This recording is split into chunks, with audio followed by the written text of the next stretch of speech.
welcome back. Well, this next legend wears many hats. Paralympian, TV broadcaster, Australian of the Year, and now documentary creator.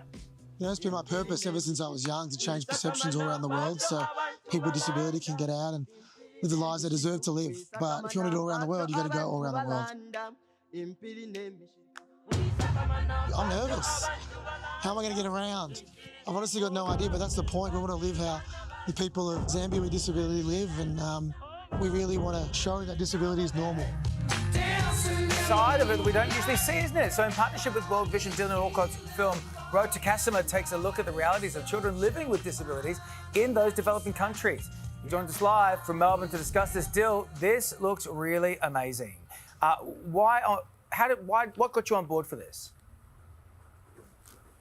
G'day, legends. Thank you so much for having me on. I miss you both.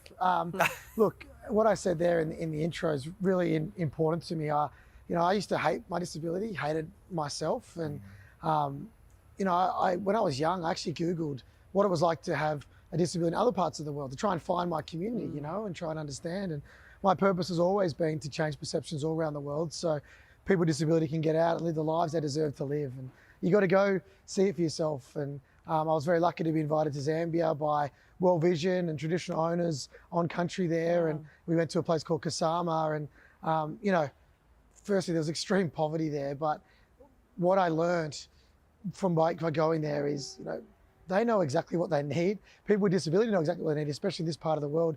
They just need their lived experience heard. Yeah. And what my job, my role was to do was to amplify their voices. You don't need to hear from me. It was about going there.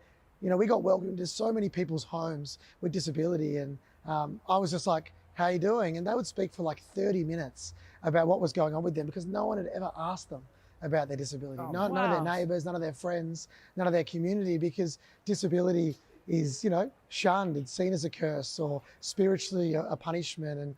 And I just felt so grateful that I was welcome, and then to be able to, I guess, amplify their voices and build capacity, not just in their community, but all around the world. So their stories are heard and they get, what they needed to be able to get out there and be normal people. And how they feel being seen too. Well, and you're such an effective educator when it comes to disability in Australia. You teach us all so much about what it is to live with a disability. But did you learn something new over there? What did you take away from this experience?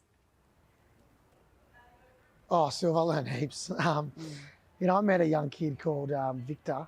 He had a similar disability to me, similar to a lot of the disabilities we saw in the Paralympics together.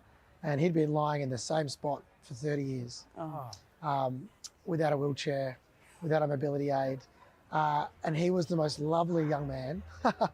And we just sat there for an hour just chatting, right? And, we obviously, the second we left his house, we got him a wheelchair, we got him what he needed. That's only a small thing.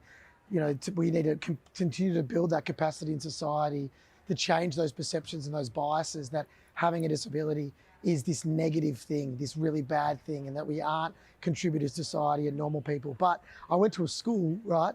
There was 1,200 kids at that school and 186 of them had disability, right? And every single kid at that school was learning sign language to talk to their deaf friends or their hard of hearing friends. That doesn't happen here. No. You know what I mean? We don't have that going on here.